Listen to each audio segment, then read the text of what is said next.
Vamos adelante ahora con este problema que les planteo, que básicamente es una extensión de este problema de dos partículas que resolvimos por 4 caminos diferentes. Es un problema que ya lo tenemos internalizado. Y lo recordamos básicamente, para lo cual sería bueno que ustedes ya empezaran a ver el enunciado de ese problema. Fíjense que nos hablaba de dos partículas que inicialmente en t igual 0 estaban separadas a una distancia de 10 centímetros. Inicialmente estaba en reposo. Y nos había dicho que chocaban en 2 segundos. Y nosotros hicimos una serie de cálculos para resolver este problema. Hicimos una serie de cálculos que lógicamente nos permitió encontrar que la velocidad inicial de esta partícula era 2,5, porque sabíamos que esta partícula iba y venía, que lógicamente esta partícula recorría toda esta distancia en 2 segundos. Es decir, fue un problema que lo resolvimos por 4 caminos y lo conocemos bien. Ahora bien, ¿qué nos pide este problema? El problema dice: recordando el problema de dos partículas que resolvimos por 4 caminos, realizaremos un estudio energético en el intervalo de tiempo que transcurre hasta que las partículas colisionan. Entonces nos pide, inciso A, calcular la energía del sistema en t igual 0. Inciso B, calcular la energía del sistema en t igual a 2 segundos. Inciso C, calcular la variación de energía cinética que experimenta el sistema en el intervalo. E inciso D, analice el término energético que ha variado en dicho intervalo. Así que, señores, ¿qué vamos a hacer ahora? Vamos a pasar a hacer estos cálculos energéticos partiendo de la base que nosotros ya hemos resuelto este problema. Este problema lo hemos resuelto por varios caminos y ahora lo que nos toca es seguir dándole una vuelta más de rosca y hacer cálculos energéticos. Bueno, vamos con lo que nos pide el inciso A. Fíjense que el inciso A nos está diciendo que calculemos la energía cinética del sistema en t igual 0.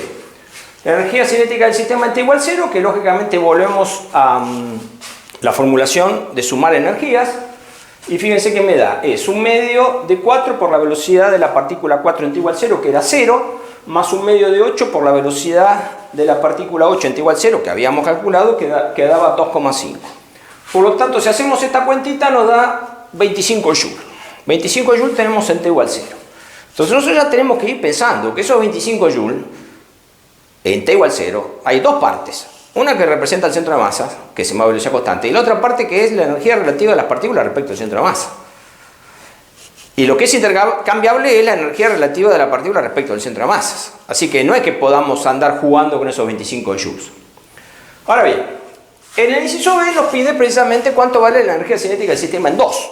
Entonces, es un poco lo que nos está llevando a decir, bueno, a ver cómo varía la energía del sistema en 2 segundos debido a la acción y a la evolución del sistema, que evoluciona debido a las fuerzas internas que tiene aplicada. Entonces la energía cinética en 2 es 1/2 de 4 por la velocidad de la partícula 4 en 2, más 1/2 de 8 por la velocidad de la partícula 8 en 2. Ahora bien, esta la habíamos calculado fácilmente porque fue una de las partes del problema que hicimos, porque básicamente dijimos que esta iba y volvía debido a la acción de una fuerza conservativa, por lo tanto iba a volver con una velocidad igual pero de sentido contrario a la que partió, o sea que la velocidad con que vuelve es de menos 2,5.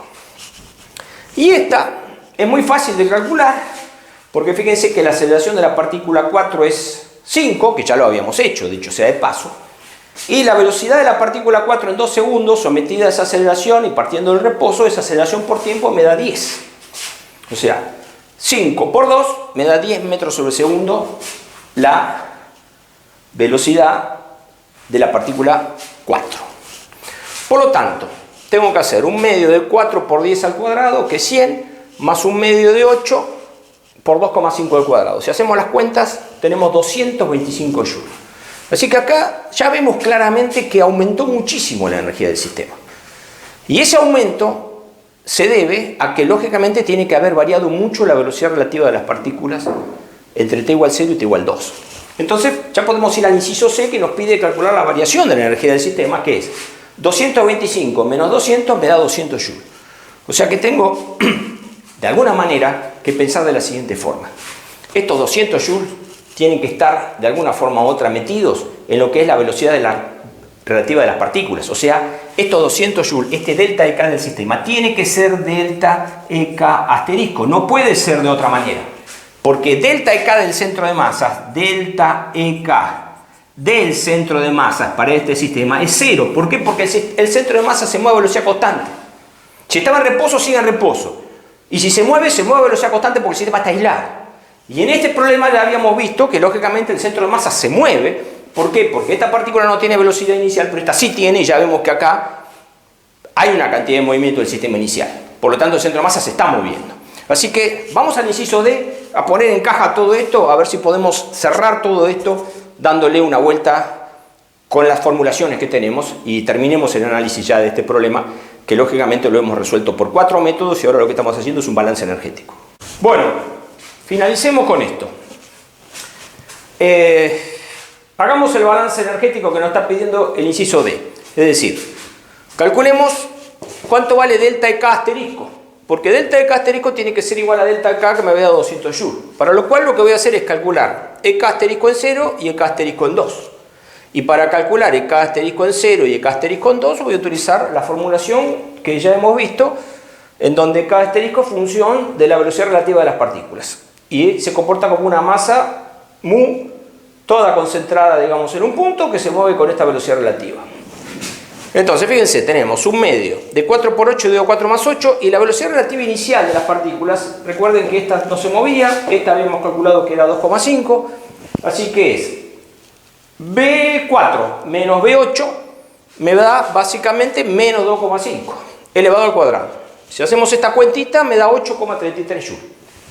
Entonces, fíjense que de los 25 joules que tengo acá, que son los totales, solamente esto, digamos, en la energía inicial, esta parte es la que no pertenece al centro de masas y que lógicamente está dispuesta a ser intercambiada. Puede ser perdida o puede ganarse. Pero si restamos esto menos esto, básicamente me da cuánto vale la energía cinética del centro de masas, que básicamente esa es la que no está en juego. Entonces, veamos realmente cuánto vale la EK asterisco en 2.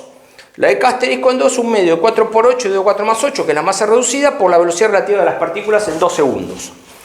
La velocidad relativa de las partículas en 2 segundos es la velocidad de la partícula 4 en 2 segundos, que era 10, la habíamos calculado como aceleración por tiempo, menos la velocidad de la partícula 8 en 2 segundos, que fíjense, la partícula 8 está volviendo y tiene una velocidad de 2,5, pero negativa, porque apunta hacia las X negativas, o sea que acá tengo un menos menos al cuadrado. O sea que acá voy a tener 12,5 elevado al cuadrado. Si hacemos esta cuentita da 208,33. Entonces fíjense que haciendo el balance, o sea, haciendo la diferencia, el delta K me da los 200 joules que habíamos obtenido acá.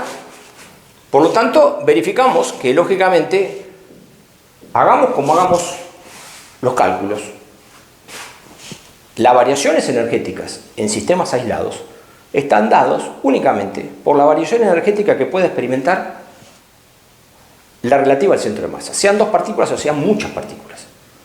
Porque el centro de masa en sistemas aislados se mueve a velocidad constante y su energía no es intercambiable. Así que, señores, ¿qué vamos a hacer ahora? Vamos a poner en caja una formulación para el teorema de trabajo y energía, porque lógicamente ya nos estamos dando cuenta y hemos venido hablando de que acá las que hacen trabajo son las fuerzas internas, o sea, acá se gana energía. Y yo ya lo hice esto mentalmente una vez, pero fíjense que esta fuerza no hace trabajo.